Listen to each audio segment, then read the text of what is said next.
Bonjour à toutes et à tous. Cette rencontre que nous avons eu l'honneur de co-organiser avec nos amis et collègues de l'APIX s'inscrit, comme cela a été rappelé, dans la continuité des efforts entamés lors du premier forum Sénégal-Mauritanie tenu en octobre 2024.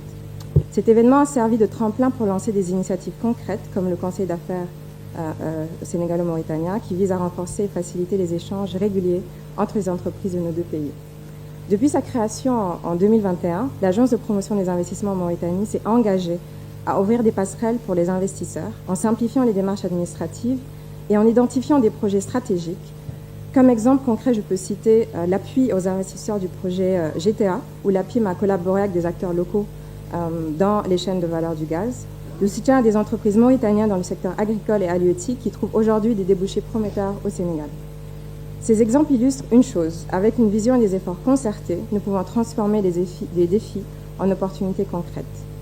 La Mauritanie affiche une dynamique économique en constante progression. En 2023, avec un PIB de 10,45 milliards de dollars, la part des IDE s'élevait à 873 millions de dollars, alors que les IDE étaient en chute de manière globale. En 2024, 4116 nouvelles entreprises ont été créées et les projets agréés au Code des investissements étaient d'un montant de plus de 1,3 milliard de MRU, avec 305 emplois directs prévus, dont 70% sont constitués de projets portés par le secteur privé national. Notre stratégie nationale, alignée également sur les objectifs de développement durable, repose sur un climat des affaires en constante amélioration, avec des réformes ciblées, notamment un nouveau Code des investissements approuvé en décembre dernier, des régimes incitatifs alignés à nos secteurs prioritaires.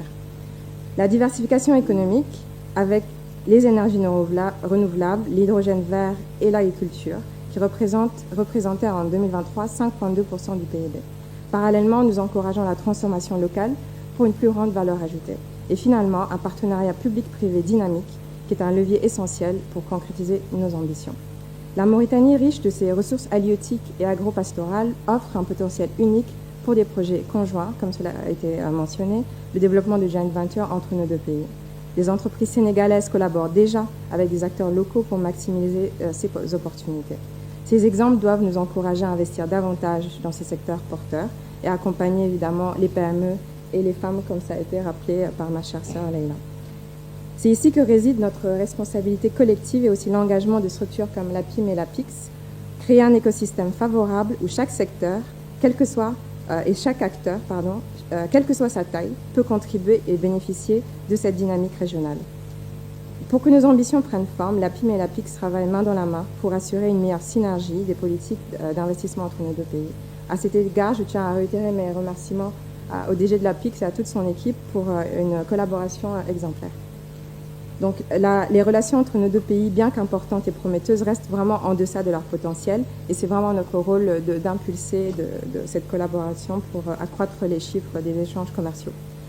Mesdames et messieurs, cette table ronde n'est pas simplement une opportunité de discussion, mais également un engagement collectif pour bâtir un futur commun. Donc, au nom de toute l'équipe de l'APIM, je réitère notre engagement à continuer à travailler aux côtés de l'APIX et tous les acteurs présents pour garantir une meilleure intégration économique, moteur durable de croissance et prospérité pour nos deux pays.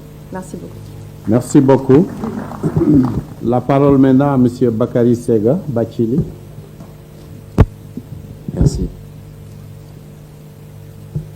Excellences, Monsieur le Premier ministre de la République du Sénégal, Monsieur le Premier ministre de la République islamique de Mauritanie, Mesdames et Messieurs les ministres, Madame la Directrice générale de l'APIM, Mesdames, Messieurs les coprésidents du Conseil d'affaires sénégalo-mauritanien, Mesdames et Messieurs les représentants du secteur privé, distingués invités en vos rangs et qualités. C'est avec une immense gratitude et un grand honneur que je m'adresse à vous aujourd'hui pour célébrer les relations solides et fraternelles qui unissent le Sénégal et la Mauritanie. Ces relations enracinées dans une histoire commune et une proximité sociologique et culturelle constituent aujourd'hui le socle d'une coopération ambitieuse et bénéfique tournée vers l'avenir. Nos deux nations, liées par les défis partagés et une vision commune du développement durable, ont su tirer profit de leur atout géographique et de bon voisinage pour en faire une opportunité stratégique aujourd'hui fort enviable à l'échelle internationale. Si les partenariats fructueux dans divers secteurs clés tels que l'agriculture, la pêche, l'énergie et les services témoignent de cette belle synergie d'action entre nos deux pays, il nous faut également convenir que le potentiel économique qui s'offre à nous reste largement sous-exploité. malgré un volume d'échanges commerciaux s'élevant à 67 milliards de francs CFA en 2023. À titre d'exemple, en 2023, nos deux pays ont affiché une demande globale de plus de 2,6 millions de tonnes de riz et de maïs, selon les statistiques de la FAO. Mais derrière ces chiffres se cache une réalité qui interpelle notre conscience collective. Nos productions locales ne couvrent qu'une fraction de nos besoins. Cela signifie que nous devons encore importer des volumes conséquents pour nourrir nos populations. Face à cette situation, nos deux nations ont une responsabilité historique, c'est de réduire ensemble notre dépendance aux importations. Nous devons travailler main dans la main pour augmenter significativement nos productions locales, qui sont des cultures vitales pour nos économies et l'équilibre nutritionnel de nos populations. Pour ce faire, nous devons relever les défis qui se présentent à nous. Le défi des superficies cultivables en mobilisant davantage de terres agricoles, en veillant à une utilisation durable de nos ressources naturelles. Cela nécessitera des efforts concertés pour aménager les terres irriguées, optimiser l'utilisation de l'eau et adopter des pratiques agricoles innovantes. Le défi des investissements, car une transformation profonde de notre agriculture exige des investissements publics et privés accrus dans les infrastructures, les équipements, les semences de qualité et les intrants agricoles adaptés. Le défi de la coopération technique qui implique que nos chercheurs agronomes et agriculteurs partagent leur savoir-faire et leurs innovations pour maximiser les rendements. Le projet gazier Grand Tortue Armeim est une illustration parfaite de ce que nous pouvons accomplir ensemble. Symbole d'une union fraternelle de nos efforts pour valoriser les ressources communes au bénéfice de nos deux nations sœurs, ce projet incarne une vision partagée d'une croissance inclusive et durable. C'est également l'occasion de magnifier les échanges bilatéraux stratégiques sur le secteur de l'énergie menés sous l'égide de son Excellence M. Mohamed Ould Khaled, ministre de l'Énergie, du Pétrole de Mauritanie, et de son Excellence M. Birame Souleye Diop, ministre du Pétrole et de l'Énergie et des Mines du Sénégal. Ces échanges, marquant une étape symbolique dans notre coopération, ont permis de bâtir des accords ambitieux qui réaffirment la volonté partagée entre la Mauritanie et le Sénégal d'édifier un avenir énergétique sûr, radieux et durable au bénéfice des populations et des générations futures. Excellences, Mesdames et Messieurs, nos ambitions communes se traduisent également à travers des projets structurants tels que le développement des corridors routiers et ferroviaires visant à renforcer la connectivité régionale et à dynamiser les échanges commerciaux. Ces infrastructures, bien que de simples investissements matériels, sont des ponts vers un avenir intégré et prospère pour nos nations. L'OMVS, cadre privilégié d'intégration et de développement socio-économique, est ainsi un bel exemple de réussite dans la valorisation des ressources hydriques partagées grâce notamment à la mise en place d'infrastructures de haut niveau telles que les barrages hydroélectriques et autres ouvrages hydrauliques, sans compter les espaces aménagés. Il est possible et surtout crucial d'aller plus loin en développant la navigabilité du fleuve Sénégal, créer un véritable corridor maritime. Ce corridor, avec des infrastructures hydrauliques et portuaires adaptées, devrait entraîner une baisse du coût des transports, dynamiser le commerce et rendre nos ressources naturelles plus compétitives à l'échelle internationale. Pour atteindre ces objectifs, il est primordial de repenser le modèle économique des projets conjoints et de permettre à nos secteurs privés de jouer pleinement leur rôle, notamment à travers des partenariats publics-privés. À cet égard, l'entreprise SEPCO est un exemple inspirant, avec des investissements de près de 45 millions de dollars dans des infrastructures stratégiques au Sénégal et en Mauritanie, avec des acteurs internationaux, tout en créant des emplois et en favorisant le transfert de savoir-faire entre nos deux pays. Sur le plan institutionnel, la collaboration scellée lors du premier forum économique sénégalo-mauritanien à l'initiative de son Excellence, M. l'ambassadeur du Sénégal, M. Birame Diagne, à qui je renouvelle mes félicitations, entre l'APIX et la PIM, illustre notre volonté de structurer et d'intensifier nos relations économiques. Cette alliance, marquée par des initiatives concrètes, telles que les missions conjointes et la tenue de forums économiques, joue un rôle fondamental à l'identification et à la réalisation des opportunités d'investissement. Je tiens également à saluer la création du Conseil d'affaires sénégalo-mauritanien, une initiative majeure qui réunit les chefs d'entreprise de renom de nos deux pays. Ce conseil constitue un catalyseur essentiel pour renforcer les échanges commerciaux, promouvoir les investissements et établir un cadre réglementaire adapté à nos ambitions. Il est impératif cependant de reconnaître ensemble les contraintes auxquelles nos secteurs privés sont confrontés et qui se déclinent notamment en termes d'accès limité au financement, d'insuffisance des infrastructures, d'inadéquation du cadre réglementaire et du déficit de collaboration entre le secteur public et le privé. Ces défis appellent des réponses audacieuses et concertées entre l'APIX et la PIM en partageant leurs expertises respectives, s'engagent à lever les obstacles pour créer un environnement des affaires performant, compétitif et attrayant. Les orientations stratégiques récemment définies par le gouvernement du Sénégal sous le leadership de son Excellence M. le Premier ministre Ousmane Sonko reflètent un engagement ferme et résolu pour une transformation profonde et positive de notre pays. Inscrit dans le cadre de la vision 2050, ce référentiel stratégique traduit une volonté d'insuffler un nouveau dynamisme de co-développement à l'aune des enjeux contemporains. Excellence, Monsieur Et Madame, je ne saurais terminer cette allocution sans dire toute ma reconnaissance et adresser mes remerciements chaleureux à son Excellence M. Mokhtar Ould Ndiaye, Premier ministre de la Mauritanie, et son Excellence M. Ousmane Sonko. Leur implication personnelle et clairvoyante dans le renforcement des relations amicales, fraternelles et de coopération entre nos deux pays constitue un gage sûr de triomphe qu'il convient de saluer avec le plus grand enthousiasme. Merci également à ma chère jumelle Aïssata Lam pour l'accueil, l'hospitalité et le pragmatisme et l'ouverture dont elle a fait preuve dès notre première prise de contact. Par son investissement personnel et celui de son équipe, ils ont su mobiliser les ressources nécessaires à la bonne organisation de cet événement. Félicitations également au secteur privé pour la mobilisation qui témoigne de leur engagement fort et de leur volonté de contribuer activement à notre partenariat et à nos ambitions communes. Avec toute ma gratitude et ma confiance en l'avenir, je vous dis à bientôt pour célébrer de nouveaux succès. Je vous remercie de votre aimable attention. Merci, M. Bathily. Excellence, Monsieur le Premier ministre, nous avons écouté le cadre institutionnel dans lequel évolue notre coopération relative au secteur privé. Je voudrais maintenant donner la parole aux acteurs même du secteur privé pour écouter leurs impressions, la manière dont ils perçoivent la relation entre les deux entités des deux côtés de la rive. Et je vais commencer en donnant, quand cette partie sera terminée, je ferai une brève synthèse des interventions avant de laisser la parole à leurs excellences pour clôturer cette discussion et nous donner leurs orientations. Je donne la parole à M. Mbaye Gueye, président directeur général d'EMG Sénégal.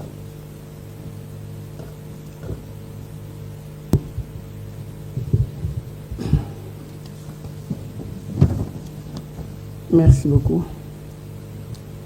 Excellence, Monsieur le Premier ministre du Sénégal, Monsieur le Premier ministre de la Mauritanie, Mesdames et Messieurs, je me présente d'abord. Monsieur Mbaye Gueye, EMG, fondateur et président du groupe EMG, qui a plusieurs activités diverses dans des domaines comme automobile, Éminence Motors sous garantie, la construction, Séné-Imo, la transit et logistique, GET, Industrie Finish Profile et l'aviation Diomil, une société de Bélarussie, Sénégal. La formation, c'est EMA, École des métiers de l'automobile. C'est un honneur pour moi de prendre la parole aujourd'hui, de faire partie de cette délégation du secteur privé qui accompagne notre Premier ministre Ousmane Sonko dans ce déplacement crucial pour renforcer les liens entre nos deux nations. Je tiens tout d'abord à remercier son Excellence, Monsieur le Premier ministre du Sénégal, et son Excellence, Monsieur le Premier ministre de la Mauritanie, de m'avoir convié à cette importante table ronde pour dynamiser les échanges économiques entre nos deux pays frères.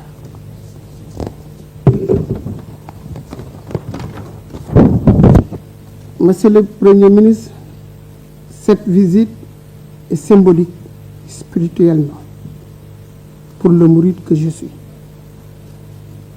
car notre vénéré guide Cheikh Ahmadou Bamba radiyallahu ta'ala anhu fut généreusement accueilli ici par Cheikh Sidiya Baba de 1903 à 1907,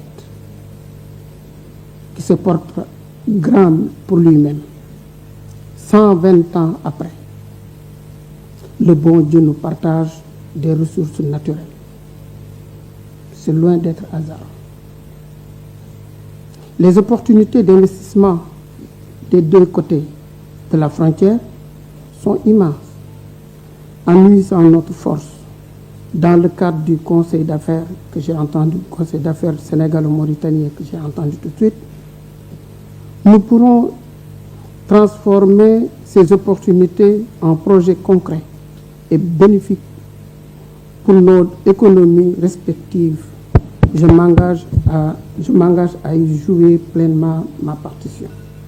Enfin, permettez-moi de saluer les présidents patronats de Mauritanie et du Sénégal pour leur vision et leur engagement constant en faveur du développement économique régional. Je vous remercie pour votre aimable attention pour cette occasion de contribuer modestement à l'historique de nos deux nations écrivant ensemble. Je vous remercie. Merci beaucoup, M. Mbaye Gueye. Je donne la parole à Mahmoud Salem, président de la Fédération du commerce de Mauritanie.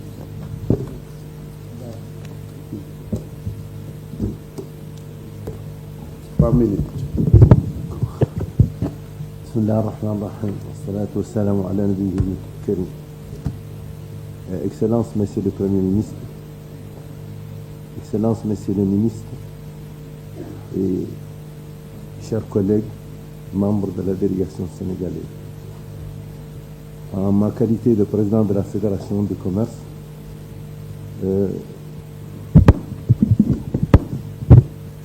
et étant très limité par le temps, je m'en vais tout de suite vous exposer le rôle que peut jouer le commerce, ce secteur extrêmement important dans notre région, le rôle que ce secteur peut jouer dans le partenariat entre nos deux États. Je commencerai par une brève introduction sur l'économie de notre pays. Je voudrais dire que la Mauritanie a connu au cours de ces des années passées de profonds changements. Le pays est doté d'importantes ressources naturelles, le fer, le coton, l'eau, le cuivre, les terres irrigables, le cheptel et depuis quelque peu de temps, d'importantes quantités de gaz. Les parts relatives de chacune de ces ressources économiques ont évolué aussi ces dernières années dans le PIB de notre pays. Et parallèlement à l'évolution du secteur minier, les secteurs traditionnels comme le commerce, les services, l'élevage, l'agriculture, la pêche et l'orpaillage ont pris une part grandissante avec le développement d'une importante économie urbaine et l'échange entre le Sénégal et la Mauritanie. Aussi est-il désormais établi que pour un pays comme la Mauritanie, le développement du commerce inter-État pourrait contribuer à renforcer la compétitivité des entreprises, stimuler le développement économique et réduire la pauvreté dans la sous-région. Au niveau des pouvoirs publics, comme à la Fédération du commerce, une volonté constante est affichée pour jouer au commerce le rôle qui se doit dans le domaine aussi bien économique que social, pour une coopération fructueuse entre les opérateurs de nos deux pays. Mais, certes, le développement du secteur du commerce fait face à des contraintes multiples liées à plusieurs facteurs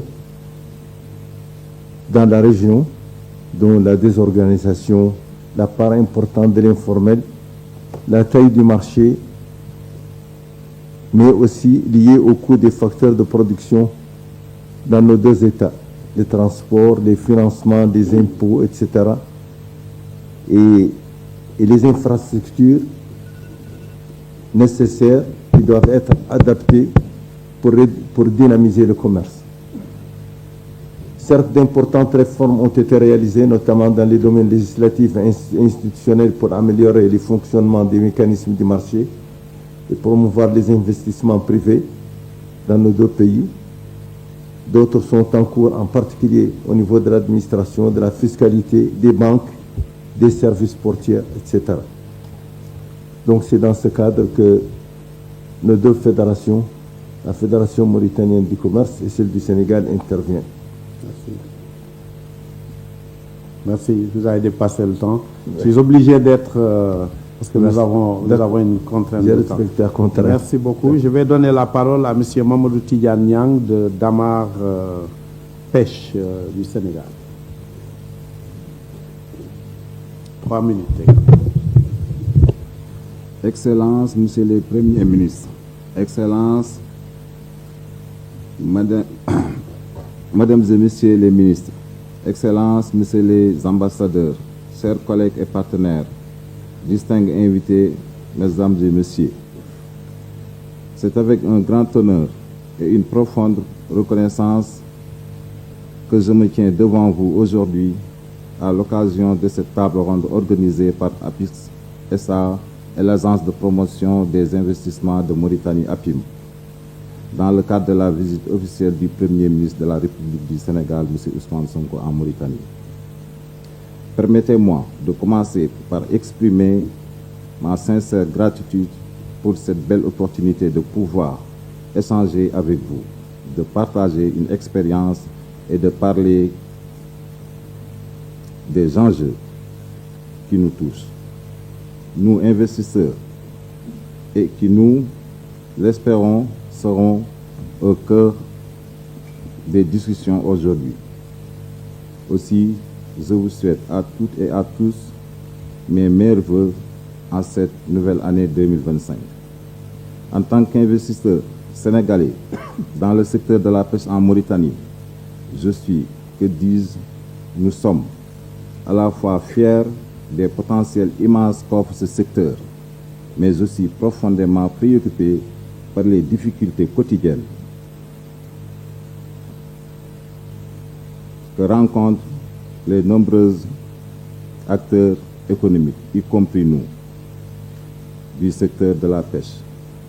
Dans ce domaine vital pour nos deux pays, la pêche, comme vous le savez, n'est pas seulement une activité économique, c'est une véritable source de vie pour des milliers de familles, tant au Sénégal qu'en Mauritanie. Mais derrière cette richesse, il y a aussi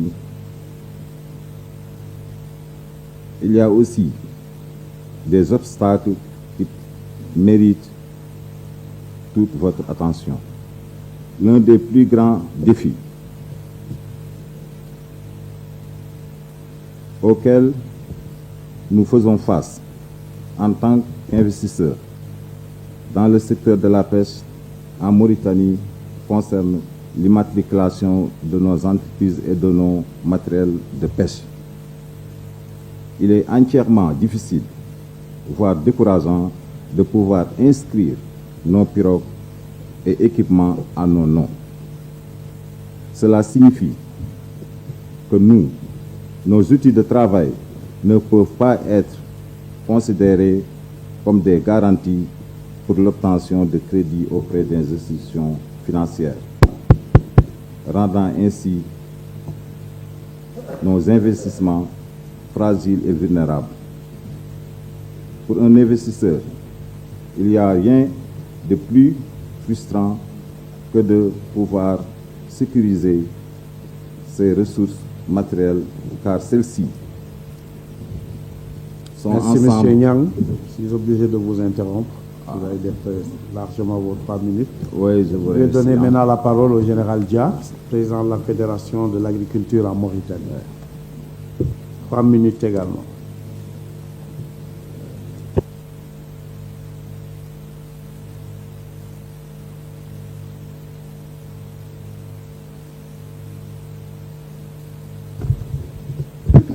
Excellence, Monsieur Mokhtar Ould Ndiaye, Premier ministre de la République islamique de Mauritanie, Mesdames et Messieurs,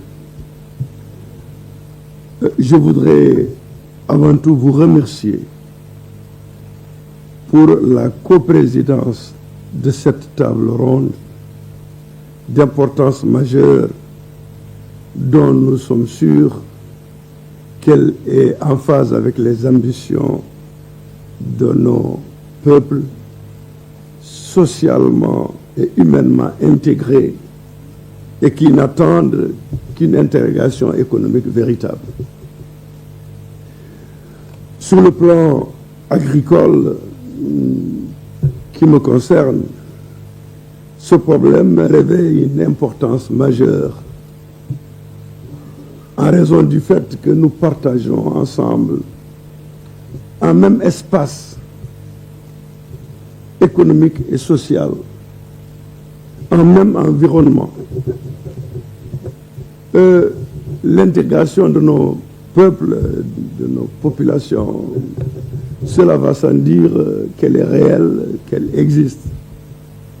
Si je me souviens du garçon de 10 ans que j'étais quand je m'amusais dans le fleuve du Sénégal à côté de Bogué, avec mes camarades de l'autre côté, et que, fatigué de nager, on pouvait se retrouver à Bogué comme à Demet pour prendre nos repas, et ainsi la vie continue. Personne d'entre nous ne savait qu'il sortait de son pays. S'agissant de l'agriculture, précisément, vu en contexte international des plus difficiles et des plus instables, vu le fait que des pays qui ne se nourrissent pas d'eux-mêmes n'existent pas, vu le fait que la chance nous est donnée de partager cet espace, à nul autre pareil, je pense qu'il est indispensable et vital qu'on s'inscrive dans une logique qui va au-delà du discours pour enjamber les véritables problèmes qui se posent à nous sur ce plan-là. Il s'agit, comme on le dit, d'accéder très rapidement à notre souveraineté alimentaire à travers des espaces intégrés et harmonieux de développement agricole, des échanges féconds, surtout en matière de recherche agronomique. Il ne s'agit pas d'avoir une institution de recherche par là, une autre par-ci. C'est du gâchis. D'unifier tous nos systèmes de recherche en vue de mettre en place une agriculture performante, orientée vers la prise en charge d'un espace économique viable où toutes nos populations peuvent prospérer. Aujourd'hui, nous déplorons qu'il n'y a pas cette intégration majeure. Quand je prends un petit exemple sur la lutte anti-aviaire, nous, on peut s'engager à lutter ici alors que de l'autre côté, on n'est pas dans la même dynamique, alors que les oiseaux n'ont pas de patrie.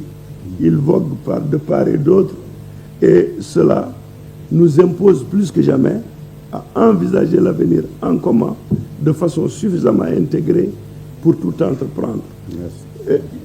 Par exemple, quand vous prenez les intrants agricoles, vous savez, les paysans sont comme partout ailleurs les mêmes. Selon l'assiette de facilité, les uns viennent se servir de ce côté et les autres d'un autre côté. Quand on n'harmonise pas nos visions par rapport à cela, quand on n'harmonise pas un même code de conduite par rapport à ça, on ne réussira pas et on fera beaucoup de gâchis. Alors qu'ensemble, on peut se retrouver sur le même plateau tarifaire, le même effort d'investissement, pour que, même si l'on se sert au Sénégal ou en Mauritanie, en fait, on se sert dans les mêmes conditions et sur le même plan. Absolument. Et la technologie agricole, aujourd'hui, ne peut pas être soutenue par un seul pôle, par un seul pays. Mais ensemble, si nous conjuguons nos efforts, nous allons pouvoir innover, nous allons pouvoir créer, en mettant en place des systèmes d'irrigation, de fertigation, comment, où chacun d'entre nous peut bénéficier de l'effort et de l'expertise de l'autre. En tout cas, nous, en République islamique de Mauritanie, nous attendons de pouvoir entrer avec nos confrères du Sénégal pour qu'ensemble, on puisse proposer à nos deux pays frères des solutions en vue d'une prise en charge agricole efficiente et correcte. Et cela dit, nous ne le répéterons jamais assez, de telles tables rondes, de telles retrouvailles, ce sont les bienvenus, en tout cas, pour ensemble mettre en synergie nos efforts et aller de l'avant. Je vous remercie. Merci beaucoup, mon général. Ce n'est pas fortuit que le général Dia s'occupe de l'agriculture et je suis sûr que c'est une spéculation particulière que beaucoup devineront ici qui l'intéresse beaucoup plus. Je vous remercie et je donne la parole à M. Abdou Karim Diagne de Archiwork.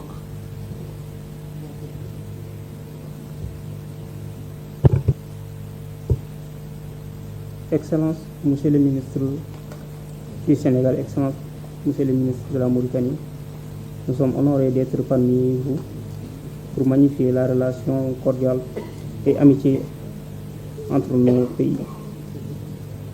Nous évoluons dans le secteur du BTP et nous souhaitons des partenariats gagnants entre les entreprises de construction Sénégal et de la Mauritanie, et surtout d'avoir des possibilités de financement. Et nous souhaitons vraiment d'être imprégnés dans certains de vos projets. On est très heureux vraiment d'être parmi vous et on vous remercie vraiment. On est là depuis certains temps, on n'a pas eu de difficultés dans le domaine du BTP. Donc c'était à ça, je prends pas et vraiment je remercie à tout le monde. Merci. C'est Mohamed El-Ghadda, de Wafa Holding, please.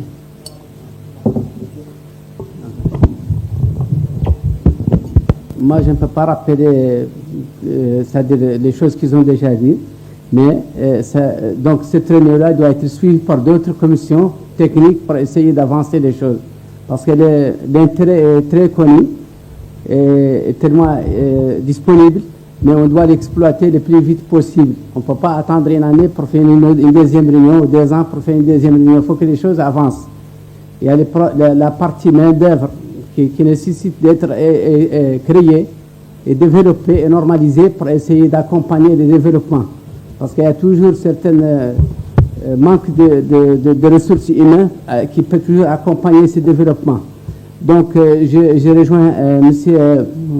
Dia, que le dimensionnement de l'agriculture dans ces pays-là doit être toujours discuté ensemble pour essayer d'avoir une politique commune. Parce qu'en réalité, avec l'inondation du marché, avec des riz asiatiques, on ne peut pas produire ici avec des riz asiatiques, par exemple, irrigués avec des machines. C'est-à-dire que les coûts sont tellement inférieurs par rapport aux coûts dans le...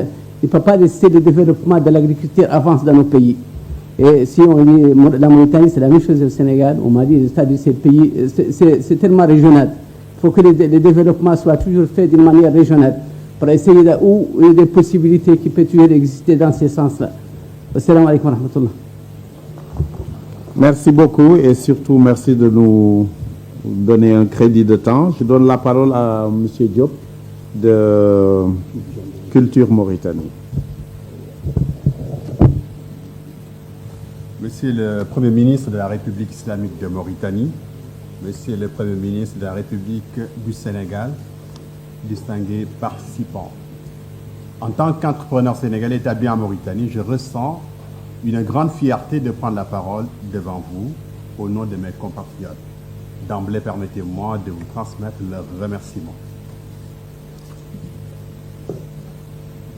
Monsieur le Premier ministre du Sénégal,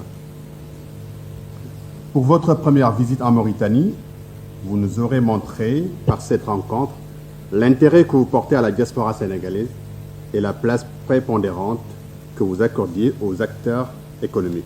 La diaspora sénégalaise en Mauritanie, pour le dire clairement, joue un rôle majeur dans le tissu économique du pays des millions de poètes. Du secteur primaire au secteur tertiaire, en passant par le secteur secondaire, surtout, les Sénégalais de Mauritanie sont partout présents et participent au dynamisme de celle-ci, bien sûr grâce aux opportunités de votre hôte du jour, leur offrant en l'occurrence. Je prendrai mon propre exemple pour illustrer cela. Je vis depuis plus d'une vingtaine d'années en Mauritanie, un pays où j'ai eu la chance de m'être formé et d'y faire carrière. Mon parcours démontre donc, si besoin en était, qu'un Sénégalais peut bel et bien réussir en Mauritanie, comme un Mauritanien peut bel et bien réussir aussi au Sénégal, grâce à toute une panoplie d'opportunités. Pour autant, des obstacles subsistent pour nombre de mes compatriotes qui, au quotidien, sont pris dans le labyrinthe des difficultés, surtout administratives. Messieurs les chefs de gouvernement, il serait urgent, voire salvateur, de leur venir en aide afin qu'ils connaissent de fulgurantes réussites. À cet effet, permettez-moi de porter à votre honorable connaissance un des défis majeurs pour les entrepreneurs sénégalais en Mauritanie. Et je pense peut-être bien aussi pour les entrepreneurs entrepreneurs mauritaniens au Sénégal. L'absence d'instances les représentant lors des rencontres économiques bilatérales. Ce qui fait que je salue vraiment cette rencontre aujourd'hui. Associer les masses laborieuses de nos deux diasporas respectives à ces rencontres permettrait de mieux connaître les contingences des uns et des autres. Les plateformes telles que la Commission mixte Sénégal-Mauritanie et autres sont vitales pour favoriser les échanges d'idées et l'élaboration de projets communs. Il est donc impératif d'y impliquer activement et la diaspora en général et les entrepreneurs en particulier pour plus d'inclusivité. En parallèle, un autre enjeu majeur concerne la formalisation des entreprises. Comme au Sénégal, une grande partie des entrepreneurs sénégalais en Mauritanie évoluent dans l'informel, ce qui les prive des avantages fiscaux et des incitations gouvernementales. Sachant que vous êtes, comme votre homologue mauritanien, des spécialistes en fiscalité, les entreprises sénégalaises établies ici, qui ont des situations fiscales modestes, souhaiteraient bénéficier de largesses pour mieux exister et participer pleinement au développement de ces pays frères. Pour conclure, alors, bien que la Mauritanie a mis en place un guichet unique permettant de créer une entreprise en 48 heures, il serait pertinent de continuer à simplifier ce processus, notamment en réduisant les formalités administratives, en particulier pour les PME. Merci. Parmi les difficultés, il y a aussi, je vais juste compléter cette partie, s'il vous plaît. Parmi les difficultés, il y a aussi la complexité des démarches administratives liées au titre de séjour. Beaucoup de Sénégalais éprouvent des difficultés à satisfaire des exigences telles que la fourniture d'un contrat de travail. De plus, pour les détenteurs d'une carte de séjour, son renouvellement oblige à recommencer l'ensemble des démarches avec la soumission de nouveaux documents est une attente parfois longue, ce qui perturbe non seulement leur activité, mais également leur accès aux services bancaires. Comme le temps, mon temps est fini, mais je voudrais juste évoquer la lenteur des traversées de part et d'autre de la frontière. Ça fait perdre beaucoup de temps, surtout aux transporteurs, et je vous remercie. Merci beaucoup, monsieur. La parole à Mohamed Noueguet, 2 minutes.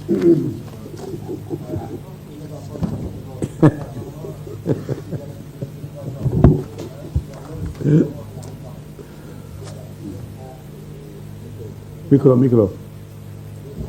À droite.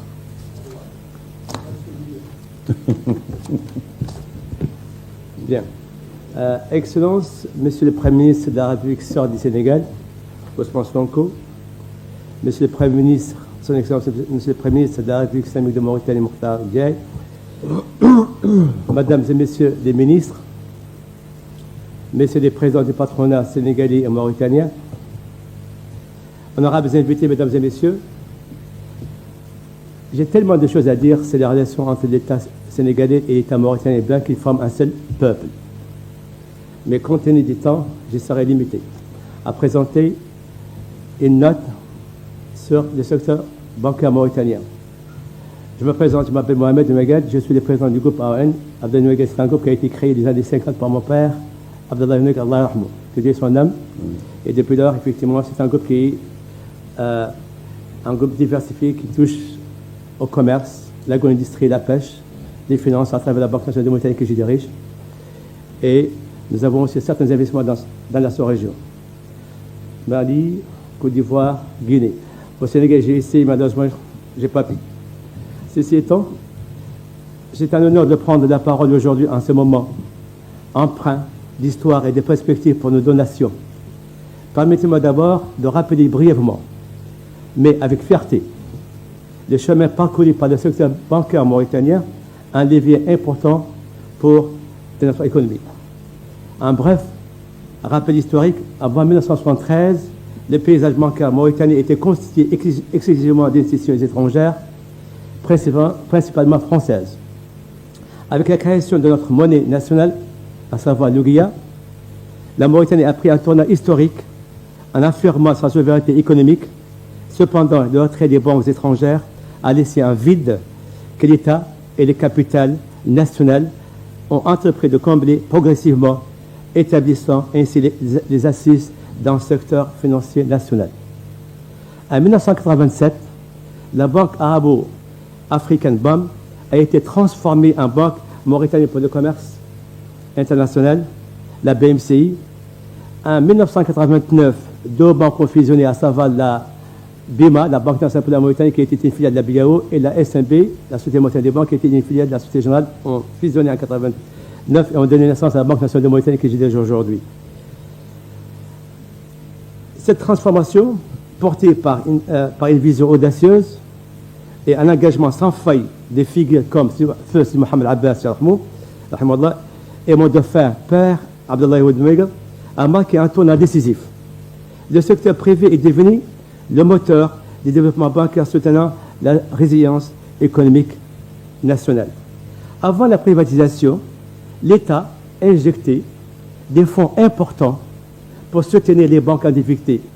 Je dirais toujours, pas souvent, toujours plutôt. En revanche, depuis son désengagement du secteur financier, les banques contribuent de manière substantielle aux recettes du trésor public. Un secteur renforcé et modernisé au cours de ces 5 dernières années, des réformes profondes ont été entreprises par l'autorité de tutelle, à savoir la Banque centrale de Mauritanie, pour moderniser le secteur bancaire. 1.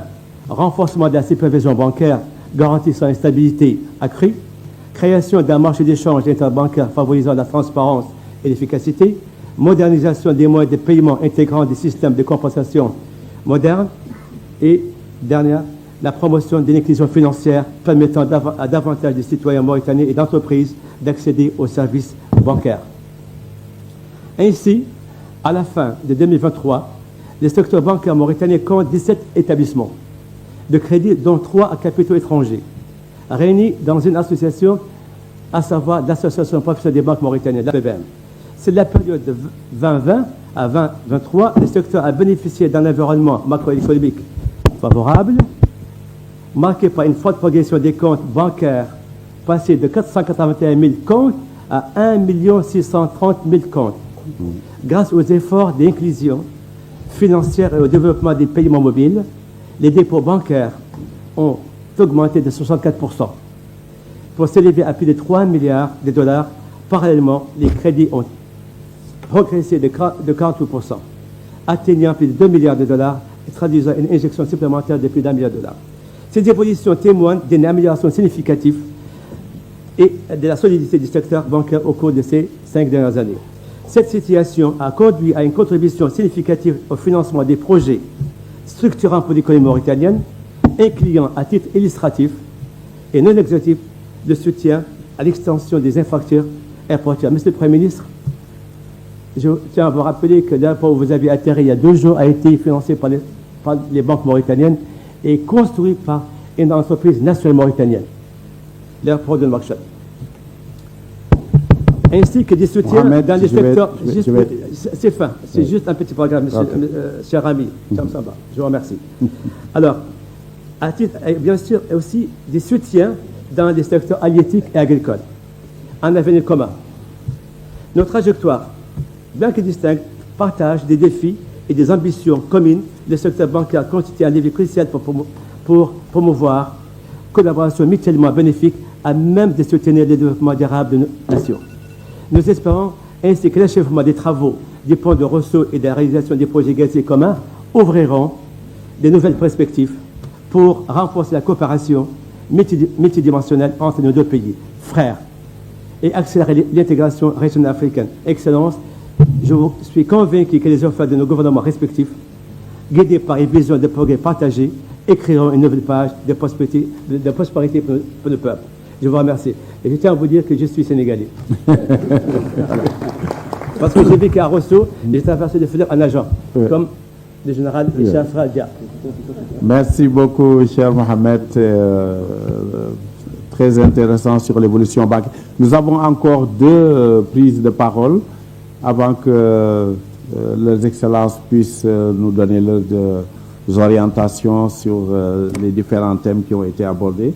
Et je donne la parole à mon frère Tijani Ben Hussein, PDG de Star Group. Merci. Excellences, Messieurs les Premiers ministres, Je voudrais d'abord souhaiter la bienvenue à M. le Premier ministre Ousmane Sonko en terre africaine de Mauritanie. Votre visite nous honore tous. Les Mauritaniens ont toujours choisi d'investir en Afrique, et particulièrement dans les pays de proximité immédiate. Parce que l'Afrique est l'environnement que nous connaissons, et nous croyons en l'Afrique, et surtout aux besoins et à la nécessité de l'intégration africaine. Notre groupe Star Oil est présent aujourd'hui dans 10 pays africains, en Afrique de l'Ouest comme en Afrique centrale. Je dois personnellement témoigner et attester de la qualité de l'accueil qui a été réservé à nos investissements au Sénégal. Le groupe Star Oil, connu au Sénégal sous la dénomination des SOS Pétrole, a accompli les mêmes formalités que toute autre entreprise sénégalaise et a obtenu tous les agréments requis sans aucune entrave administrative ou frein à son activité. Aujourd'hui, nous sommes même fournisseurs à l'aéroport de Air Sénégal. Et nous poursuivons notre développement au Sénégal dans le respect de toutes nos obligations légales et réglementaires. De notre côté, nous développons en permanence la coopération avec de nombreuses entreprises sénégalaises auxquelles nous faisons appel pour des interventions en Mauritanie dans le secteur des équipements pétroliers, de l'informatique, des audits techniques et financiers et d'autres secteurs. Dans nos deux pays, le pétrole, le gaz et les mines prennent une importance considérable. Nous pensons tous que la bonne gouvernance en place devrait permettre d'éviter le syndrome généralement appelé le mal hollandais que vous connaissez tous, avec l'instauration du local content ou contenu local. Il ne faut pas cependant que le contenu local demeure juste un slogan. Il faut en faire une réalité profitable à nos entreprises et à nos pays. Nos entreprises de Mauritanie et celles du Sénégal feront le nécessaire pour se mettre à niveau et pourront à cette occasion constituer des joint ventures ou groupements pour partager leurs compétences et expériences et mutualiser leurs avantages. Mais l'accès de nos entreprises locales au marché découlant de ces investissements demeure encore très limité.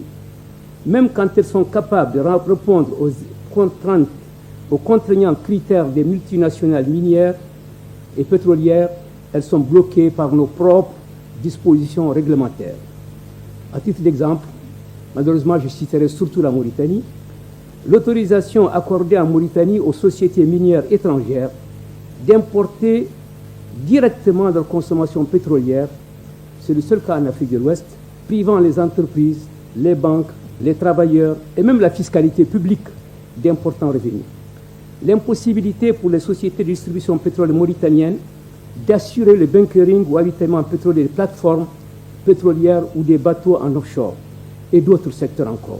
Par ailleurs, qu'avons-nous fait dans le domaine de la formation technique d'excellence pour pouvoir servir l'ensemble de ces entreprises? Qu'avons-nous fait pour l'adaptation de notre code de travail aux nouvelles exigences en matière d'emploi et de flexibilité que nécessite l'entreprise moderne et d'autres réformes encore? Il reste aussi, à mon niveau du secteur de l'énergie, qui demeure important. Il ne peut y avoir de vrai développement sans une énergie disponible à un prix convenable. Au moment où nous devenons d'importants producteurs de gaz, il sera utile de repenser la politique énergétique avec la possibilité de centrales à gaz en IPP ou en énergie renouvelable dans le cadre de PPP équilibré. Les ressources existent, les technologies sont disponibles, ainsi que l'intérêt des bailleurs de fonds. Monsieur le Premier ministre, dans tous nos pays, les demandes sont pressantes, les besoins sont d'une brûlante urgence et les chantiers sont nombreux. Mais nous avons la chance dans nos deux pays d'être en présence d'une nouvelle génération de dirigeants politiques et de dirigeants d'entreprises qui vont œuvrer pour l'intégration africaine.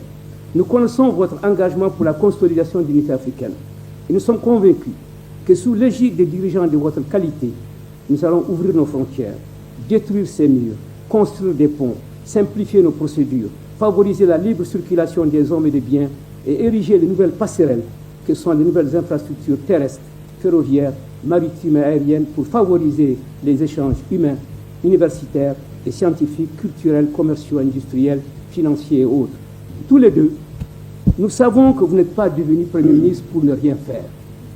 Bien au contraire, votre parcours, vos combats sont là pour attester de votre foi et de votre engagement pour la réalisation de vos programmes de changement majeurs pour nos pays, car comme un grand penseur l'écrivait, les idées, une fois nées, ne s'anéantissent plus. Elles peuvent être accablées sous des chaînes, mais prisonnières immortelles, elles usent les liens de leur captivité pour s'évanouir. Vous en êtes le parfait exemple, Monsieur le Premier ministre. Merci. Merci beaucoup, Tijani, par cette retombée poétique. Donne de l'inspiration. La parole au dernier intervenant, M. Cheikh Ben Hmeida, PDG de SEPCO. Merci, Excellence. Je voudrais me présenter rapidement, pour ceux qui ne me connaissent pas. Je suis le fondateur des deux sociétés SEPCO Industrie Mauritanie et SEPCO Industrie Sénégal, qui officie aujourd'hui, dont le nom a été mentionné tout à l'heure, et qui officie entre les deux pays exclusivement dans le secteur pétrolier. J'ai une carrière internationale dans un groupe pétrolier, où je viens de là, dont les 5 dernières années comme directeur régional dans mon pays ici, la Mauritanie. Ces 5 dernières années m'ont à l'époque fait constater niveau si dérisoire de l'impact de cette industrie. Et à l'époque, dans les années 2007-2012, ça boomait dans le pays. Il y avait un niveau extrêmement dérisoire d'impact sur les pays. Je pense en particulier sur le tissu industriel économique. Je pense en particulier à un opérateur qui avait célébré en 2012 5 millions de dépenses sur une campagne d'un an, 5 millions de dollars de dépenses dans le pays. Et figurez-vous que c'est 5 millions sur 300 millions de dollars dépensés sur cette campagne. Donc, moins de 2% de retombées sur le pays. Cela m'a fait réfléchir et donc j'ai décidé de quitter pour créer ma société, à l'époque SEPCO Industrie, SEPCO Oil and Gas, qui a évolué depuis, avec une stratégie très précise qui est de tacler les services à valeur ajoutée, avec une stratégie précise que je ne développerai pas ici, je n'ai pas le temps de le faire, mais qui consistait en 2 points. Service à valeur ajoutée et être en première ligne pour les opportunités, la commercialisation et non pas être un intermédiaire comme ce qui se faisait souvent dans les pays. Cette société a évolué en 2 sociétés aujourd'hui parfaitement bien connues, où on totalise 200 emplois permanents sur les 2 pays, avec plus de 45 millions de dollars cumulés, mentionné tout à l'heure, cumulés d'investissements dans les 2 pays, avec financé par le système bancaire local, aussi bien en Mauritanie qu'au Sénégal, mais aussi avec le concours des 2 agences de promotion. Nous avons bénéficié du concours de la PIM, mais aussi au Sénégal sur l'unité de traitement des bouts de forage sur le MOL 1, financé avec le régime de la PIX. Ça c'est pour l'introduction. On a mentionné ici et là deux ponts essentiels qui ont déjà été réalisés entre les 2 pays. Le premier, celui que j'appelle la décision d'avoir décidé d'exploiter les ressources du GTA en commun à 50-50%. Je considère que c'est un pont fondamental sur l'exploitation de nos ressources. Et le deuxième, celui qui est en cours de réalisation. Moi, je parlerai d'un troisième qui est celui que vous êtes, Excellence, en train aujourd'hui de lancer, de réinitier, de consolider, qui est l'échange, la consolidation, l'optimisation des échanges commerciaux entre les 2 pays. Modestement, mon équipe et moi, à travers les 2 entités que nous avons dans les 2 pays et qui font à peu près les mêmes types de services, nous avons essayé d'expérimenter ce pont-là au jour le jour, avec des échanges quotidiens de savoir, d'équipement, de personnel, voire de transfert d'argent entre les 2 pays. Avec plus ou moins de succès, plutôt moins que plus, parce qu'il y a beaucoup d'obstacles dans ce pont-là auxquels on doit faire face. Et je ne les développerai pas ici, mais la législation du travail ne me permet pas de faire travailler un Mauritanien légalement au Sénégal pour aider ma filiale de l'autre côté et inversement.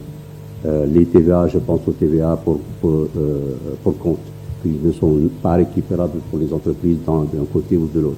Je pense aux tracasseries douanières, je pense surtout au transport qui à un moment donné a été abandonné par le transport routier, je parle, a été abandonné par les deux pays au profit d'une troisième partie, les camionneurs marocains qui pouvaient, eux, passer tout au long de l'année. Nous, avec mon équipe, en réfléchissant, nous voudrions promouvoir, et on le fait aujourd'hui, au jour le jour, on le fait dans les forums quand on fait des présentations, promouvoir ce qu'on appelle un contenu régional, et non pas 2 contenus locaux, un contenu régional qui peut se pratiquer parfaitement dans le cas de la Mauritanie et du Sénégal, et en particulier parfaitement applicable à GTA. Ce contenu consisterait à créer des entreprises avec des capitaux mixtes et qui vont être soutenues par une législation spécifique leur permettant de se considérer locaux aussi bien au sens du contenu local mauritanien qu'au sens du contenu local sénégalais, qui leur permettrait d'être prioritaires sur les travaux à venir et en particulier les prochaines phases de GTA, et sans pour autant être exclusive, mais qui pourrait être... et ça arrangerait certainement d'ailleurs l'opérateur puisqu'il a obligation de dépenser à 50-50. Ça leur permettrait aussi d'échanger des ressources et moyens sans avoir à importer des équipements. C'est extrêmement compliqué pour nous et ça leur permettrait de mutualiser leurs efforts. Au lieu d'avoir une entreprise sénégalaise qui investit la même chose que moi ici en Mauritanie et vice-versa. Si on se mutualisait, on pourrait échanger entre eux. Ouais, juste en conclusion, ce contenu régional permettrait de créer des entités régionales à même de mutualiser leurs efforts et de maximiser les retombées sur les pays.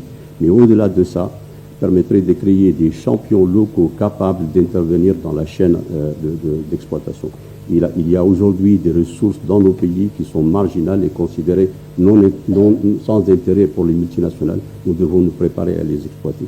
Mais il arrivera aussi un moment, y compris par les GTA ou autres ressources, il arrivera un moment où les multinationales vont abandonner des réserves résiduelles que nous devons nous préparer à exploiter pour le bénéfice de nos populations. Je vous remercie. Merci beaucoup, DG. Je pense qu'on peut applaudir l'ensemble des participants du secteur privé. Merci beaucoup. Il me reste, avant l'intervention de leurs excellences, messieurs les premiers ministres, à vous remercier chaleureusement pour les propositions et idées novatrices qui ont été déroulées ce matin. Je suis heureux, à la conclusion de nos échanges, de constater la convergence des opinions sur le besoin d'une intégration économique plus poussée dont les secteurs privés de part et d'autre seront les leviers. Pour cela, que nos dirigeants d'entreprise saisissent les opportunités de l'adoption de législation sur les contenus locaux, contenus régionaux, comme vous avez dit vous-même, qu'offrent les investissements massifs dans les secteurs de l'énergie, des mines et bientôt de l'hydrogène vert en ce qui concerne la Mauritanie, mais également de tirer profit de la mise en place de la ZLECAF, la zone de libre-échange, et le rôle que le Conseil d'affaires mauritano-sénégalais pourrait y jouer. Cela pour contribuer de manière plus réelle à l'élargissement et au développement de nos marchés qui restent encore étroits. Nous nous réjouissons de voir que des institutions bancaires mauritaniennes, des institutions dans le secteur de l'énergie comme STAR ou comme SEPCO, investissent déjà massivement au Sénégal et que d'autres entreprises sénégalaises investissent ici en Mauritanie, à l'instar de Damar Pêche ou de Culture Mauritanie.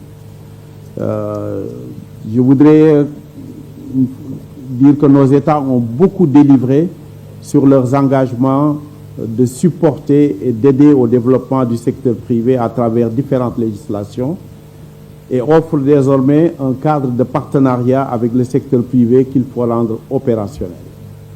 Et je pense que ce qui a été dit ici va permettre d'être synthétisé et de proposer aux deux pays et poursuivre, comme l'a dit Rada tout à l'heure, de ne pas seulement se réunir une fois de manière épisodique, mais de faire des réunions de suivi régulières pour pouvoir mettre en œuvre les recommandations qui sortiront de cette table ronde.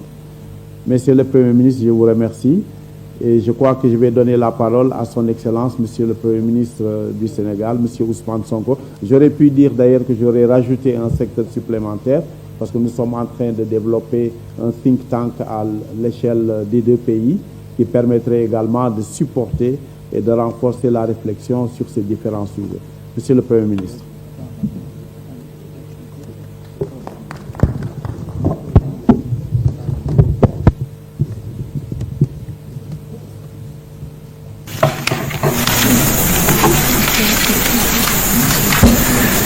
Monsieur le Premier ministre de la République islamique de Mauritanie, chers frères, Mesdames, Messieurs les ministres, Mesdames, Messieurs les ambassadeurs, Monsieur le Président du patronat mauritanien, Madame et Monsieur les coprésidents du Conseil sénégalo-mauritanien des affaires, Messieurs les directeurs généraux des agences en charge de la promotion des investissements, Mesdames, Messieurs les membres du Conseil d'affaires sénégalo-mauritanien, Mesdames et Messieurs, chers invités. Alors, nous sommes très ravis d'être là aujourd'hui et de co-présider avec notre homologue et en même temps collègue cette table ronde qui répond bien à son nom, au propre comme vous figurez d'ailleurs, qui a planché sur les relations entre l'Italie sous l'angle des opportunités d'affaires, sur le plan économique et sous d'autres aspects qui ont été évoqués ici.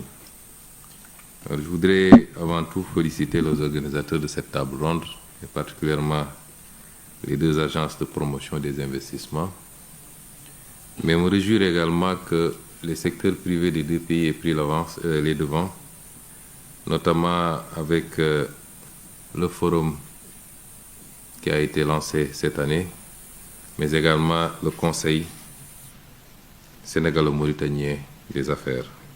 C'est des avancées extrêmement importantes, à mon avis, qu'il faut inscrire dans la trajectoire qu'il nous faut emprunter pour faire de la relation de part et d'autre ce qu'elle doit être. Je parlerai d'abord très peu du Sénégal, avec l'avènement de son Excellence le Président Bassirou Diomaye Faye et de mon gouvernement, et une option dans la présentation de ce qu'on a appelé la vision 2050, mais également dans le master plan 2034 et la déclinaison quinquennale, qui sont toutes en phase de finalisation et seront présentées. La vision a été déjà présentée, mais les deux autres documents seront vulgarisés cette semaine, en principe la semaine à venir, Inch'Allah. Je voudrais dire que le secteur privé occupe une place centrale, pour ne pas dire primordiale, dans ce que nous envisageons de faire au Sénégal. Et on veut pour preuve que les 2/3 des investissements attendus doivent découler soit de partenariats publics-privés ou alors d'initiatives strictement privées. Si vous le comparez avec ce qui se passe avec le plan qu'on a trouvé sur place, le gap est énorme. La différence est très prononcée.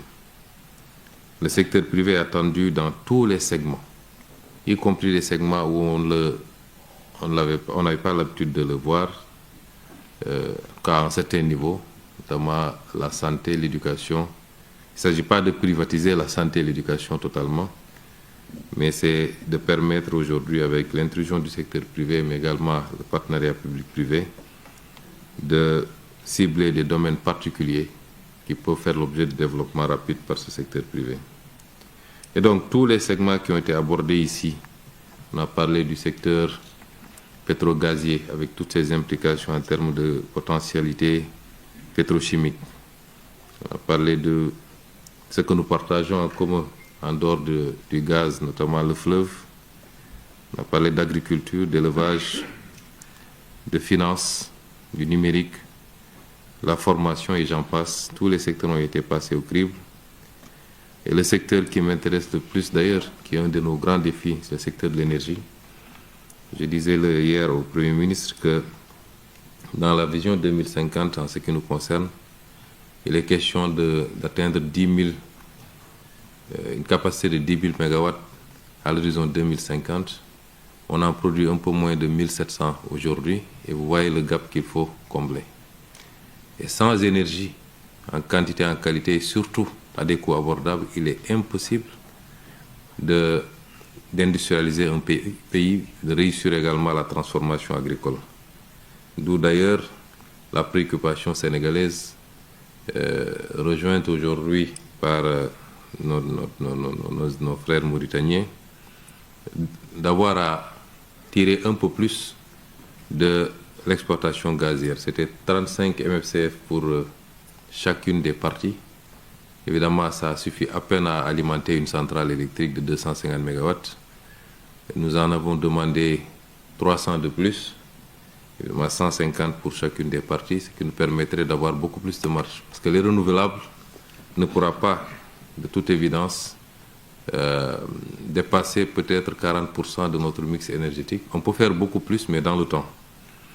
Et donc, sans énergie, il est impossible de faire de l'économie aujourd'hui. Et c'est l'un des avantages comparatifs que tous les pays qui ont fait des bons significatifs ces dernières années ont pu régler et que nous ne parvenons pas à régler. Nous n'avons pas suffisamment d'énergie et nous n'avons pas d'énergie en qualité, en quantité, et le coût est excessif. Donc, sur tous les segments qui ont été évoqués ici, j'inviterai les uns et les autres, je sais que c'est déjà fait, à regarder ce qui a été dit dans la vision 2050. Et le Sénégal compte particulièrement sur le secteur privé. Quand je parle du secteur privé, vous verrez qu'on a beaucoup parlé du capital africain. Nous comptons d'abord sur le capital africain avant même d'envisager le capital qui vient d'ailleurs, et j'y reviendrai. Les investisseurs mauritaniens sont les bienvenus au Sénégal. Et ils le savent, je crois qu'il y a beaucoup d'investissements et de plus en plus importants du secteur privé mauritanien au Sénégal. Nous préférons que ce soit la Mauritanie. Plutôt, je ne citerai pas de pays que ça vienne de 6 000 km, 10 000 km de chez nous. Et nous espérons que la réciproque sera valable également au niveau de la Mauritanie. Ce qui me permet d'aborder le second point, les relations sénégalo-mauritaniennes. Je disais tantôt que les initiatives qui ont été prises récemment, et je félicite les secteurs privés, sont des initiatives salutaires, attendues et qui vont dans le bon sens. Mais il y a beaucoup de choses à faire, il faut les accélérer. J'ai tendance à dire que malheureusement en Afrique, nous faisons ce que les autres font en une semaine, nous le faisons en un an. Il faut aujourd'hui que nous nous inspirions des meilleures pratiques et que nous travaillions vite et bien, que nous prenions les décisions qu'il faut. Et avec le président Razouani, particulièrement, et j'insiste beaucoup, mais également avec le président Bassirou Diomaye Faye, je crois que les actes qui ont été posés, mais avant même notre avènement au pouvoir, j'ai tendance à dire que le prédécesseur du président Bassirou Diomaye Faye, lors de notre première entrevue avant la passation de pouvoir, a beaucoup insisté sur les relations avec notre voisin du Nord, comme il disait, notamment la Mauritanie. Donc les choses ont été bien lancées bien avant nous, je pense. Et notre responsabilité, c'est de faire beaucoup plus. C'est de hisser ces relations à un niveau qu'elles n'ont jamais atteint dans le passé. C'est notre responsabilité. Et nous allons y travailler, puisque la volonté a été largement manifestée de part et d'autre. Mais dans la relation, comme nous disons, il faut beaucoup plus de Mauritanie au Sénégal et beaucoup plus de Sénégal en Mauritanie. Souvent on dit que c'est deux peuples, c'est un seul et même peuple, mais deux États. Nous devons le matérialiser maintenant concrètement par ce que je dis, pas seulement en termes sociaux, socio-culturels. Nous savons que, évidemment, et surtout particulièrement dans les zones frontalières, il est impossible d'imposer une barrière. La frontière n'existe pas pour ces populations. Mais il faut qu'au niveau des États, que nous puissions aller beaucoup, beaucoup plus loin. Et cette matérialisation va passer par une parfaite réciprocité.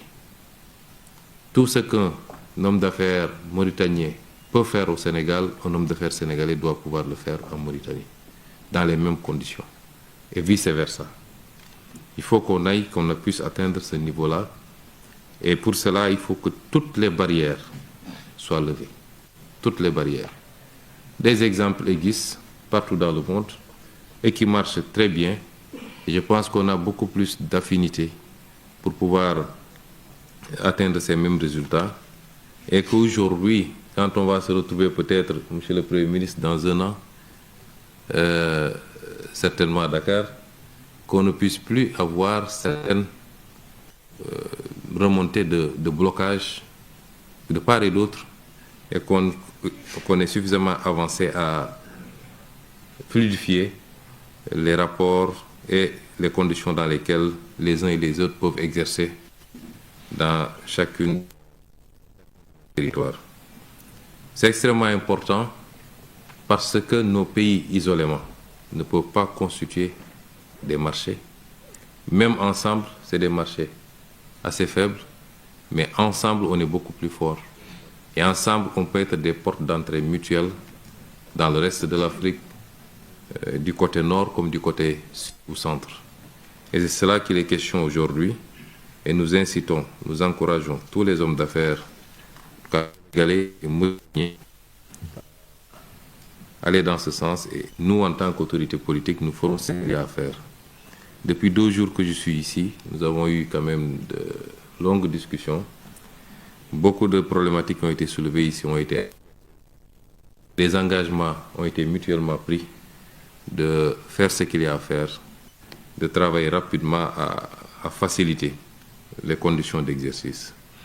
Et ça me permet d'aborder le 3e et dernier point. J'ai parlé du Sénégal, j'ai parlé des relations entre le Sénégal et la Mauritanie. Je ne parlerai pas de la Mauritanie, Monsieur le Premier ministre fera aisément à ma place. Mais quels que soient les cadres que nous allons mettre en place pour que nos secteurs économiques puissent s'épanouir dans l'espace commun que nous allons constituer et dans ce cadre bilatéral que nous voulons le plus fort possible, il faudra également que nos opérateurs économiques puissent être accompagnés et protégés. Parce qu'ils n'ont pas encore les capacités et les épaules qu'il faut pour faire face à la concurrence qui peut venir de très loin quelquefois. Et nous avons besoin de cette concurrence, nous avons besoin de ces capitaux, d'où qu'ils viennent. Nous en avons besoin parce que notre secteur privé n'a pas encore totalement les capacités, notre secteur financier également, quand il s'agit d'investissements d'un certain volume, nous avons besoin des apports venant du monde entier. Mais il faut que ça se fasse dans l'intérêt de nos pays et dans l'intérêt également de nos secteurs privés. Les lois sur les contenus locaux, sont extrêmement importantes. Je me réjouis de voir que du côté de la Mauritanie, une loi similaire a été adoptée récemment. Et je rejoins monsieur l'intervenant, en tout cas, qui a dit qu'il faut qu'on aille vers quelque chose de plus compact. Je crois que hier, un accord a été signé, d'ailleurs, entre les ministres, les 2 ministres de l'énergie du moins des 2 pays, pour aller dans ce sens-là, renforcer le cadre des contenus locaux et peut-être l'annexer un peu au traité d'inusitation dans le cadre de l'exploitation de GTA. Mais on peut aller beaucoup plus loin. Et je ne voudrais pas que ce qu'on est en train de faire dans le cadre de l'exploitation du gaz et dans le cadre de ce que nous partageons avec d'autres pays d'ailleurs, c'est-à-dire l'OMVS, que cela soit des exceptions. Il faut que dans tous les segments, nous puissions avoir le même type de collaboration. La pêche est un secteur, et je remercie encore une fois la Mauritanie pour son ouverture en acceptant toujours d'allouer des quotas aux pêcheurs sénégalais. Et nous en demandons beaucoup plus, Monsieur le Premier ministre, mais nous comprenons les contraintes et les contingences. Et j'en profite toujours pour insister aussi au niveau des opérateurs sénégalais au respect strict de la réglementation du pays d'accueil. Ça, c'est extrêmement important. Aussi bien sur les quotas de prélèvement, les débarquements obligatoires. C'est important également pour faciliter la relation, aussi bien pour les autorités mauritaniennes vis-à-vis de leurs propres contraintes et opinions, que pour nous-mêmes, autorités sénégalaises.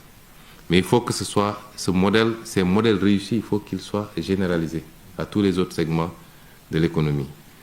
Et dans ce qui nous concerne au Sénégal, je pense que les opérateurs ici présents peuvent témoigner qu'il y a tout le cadre qui a été mis en place pour faciliter la présence des opérateurs mauritaniens sans contrainte et sans discrimination par rapport aux opérateurs sénégalais, je pense. Mais il faut protéger ces secteurs-là Les lois sur le contenu local, c'est important. Au Sénégal, on est en train de réfléchir et peut-être qu'on présentera une loi sur le patriotisme économique qui aménagera des exceptions par rapport à un certain nombre de partenaires privilégiés, certainement notamment la Mauritanie, mais il faut protéger nos économies. Nous ne pouvons pas nous ouvrir de manière sauvage. Les plus grandes guerres économiques aujourd'hui entre les grandes puissances sont les plus grandes guerres entre les grandes puissances sont des guerres économiques au sein de l'OMC parce que chacun protège en réalité à sa façon. Et nous, on vient nous dire que, comme disait l'autre, les Occidentaux ont compris qu'ils n'ont plus rien à gagner dans le protectionnisme, ils l'enlèvent du vocabulaire, mais ils le font autrement. Les quotas aux États-Unis, c'est une forme de protection. Les surtaxes, c'est une forme de protection. Et nous, on nous dit d'ouvrir sauvagement.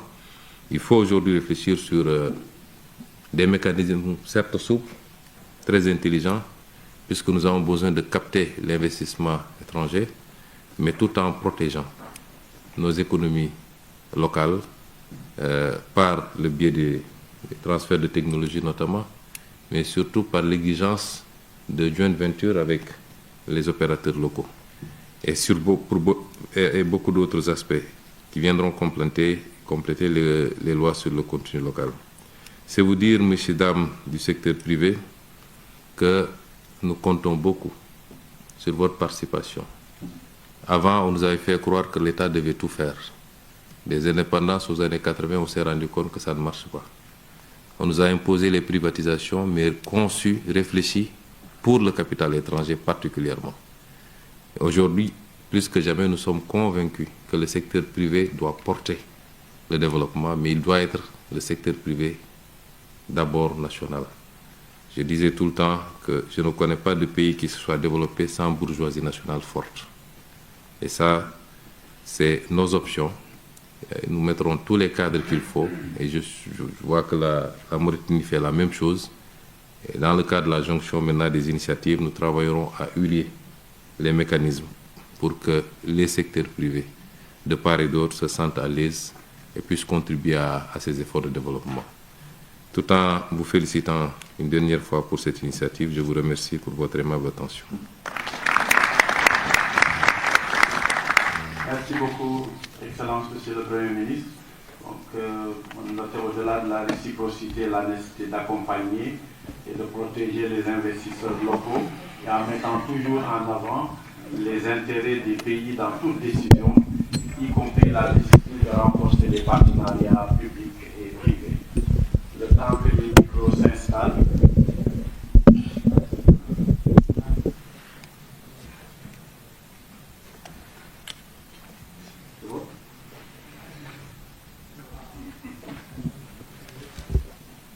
La parole à son Excellence, Monsieur le Premier ministre de la République islamique de Mauritanie, Mokhtar Ould Diagne. Merci beaucoup. Bismillah ar-Rahman ar-Rahim. Salatu wassalamu ala Nabi al-Karim. Son Excellence, Monsieur le Premier ministre, Excellence, Messieurs les ministres, Excellence, Messieurs les ambassadeurs, Messieurs les représentants du secteur privé mauritanien et sénégalais, Mesdames et Messieurs. Permettez-moi d'abord de féliciter et de remercier l'APIM et l'APIX, ainsi que le Conseil d'affaires mauritano-sénégalais pour l'organisation de cette importante table ronde. Nous avons parlé hier, moi et mon collègue, Monsieur le Premier ministre Sonko, de tout ce qui est de nature à renforcer la coopération entre nos deux pays. Et naturellement, vous pouvez imaginer que les relations économiques, la coopération entre nos deux pays, le renforcement de notre secteur privé étaient au cœur de cette discussion. Nous avons arrivé à un constat et une conclusion claire et partagée qu'il est temps, qu'il est devenu urgent, qu'il est indispensable de jeter les bases, de nouvelles bases d'une coopération économique et de renforcer les bases qui existaient entre nos secteurs privés. Et heureusement, nous pensons que nos pays dispose d'atouts importants dont je peux citer, vous l'avez tous dit, nos ressources et nos potentialités en énergie renouvelable, énergie gaz, hydraulique, le vent, le soleil, l'agriculture et l'élevage, la pêche et l'industrie, nos potentialités énormes et les opportunités pour asseoir une industrie de substitution de nos importations, une industrie compétitive et diversifiée, le commerce et l'investissement dans les zones économiques spéciales et les zones de libre-échange et les corridors commerciaux, notamment le corridor Nouadhibou-Nouakchott-Dakar. Donc les opportunités ne manquent pas. Nos gouvernements, et là aussi, Monsieur le Premier ministre et chers frères, je suis sûr que je peux parler en votre nom. Et sur la base de tout ce qui a été dit aujourd'hui, tout ce qui a été évoqué, nous nous engageons à faciliter la tâche à notre secteur privé, en l'aidant à surmonter toutes les difficultés évoquées aujourd'hui et en mettant en place toutes les conditions nécessaires à son développement et à son épanouissement, notamment l'harmonisation réglementaire, la simplification des procédures, le développement des infrastructures transfrontalières, le développement des infrastructures indispensables pour le soutien à la croissance, l'accès au financement, l'application rigoureuse des lois sur les contenus locaux, et pourquoi non, d'unifier et de convenir ensemble un cadre commun pour gérer le contenu local dans nos pays.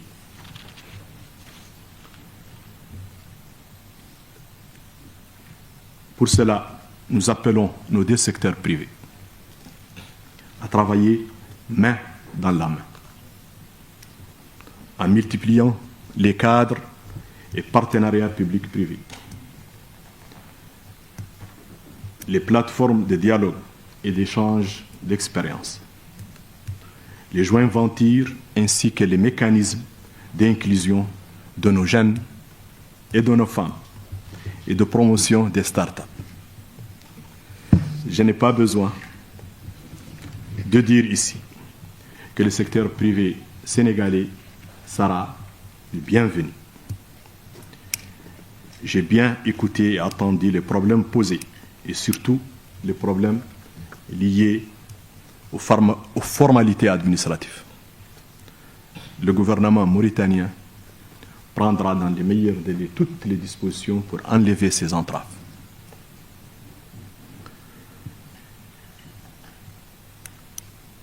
Je pense qu'ensemble, on doit faire preuve de disponibilité, de patience pour jeter, comme je viens de dire, les bases, parce que le débit est toujours difficile. Mais je pense que les perspectives sont prometteuses. Ensemble, faisons des partenariats stratégiques, Mauritanie-Sénégal, un moteur d'intégration régionale, continentale et de voie pour la prospérité accélérée de nos peuples.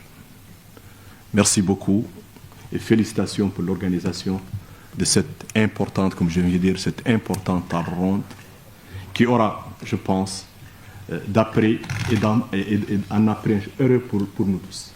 Merci, Monsieur le Premier ministre. Merci beaucoup.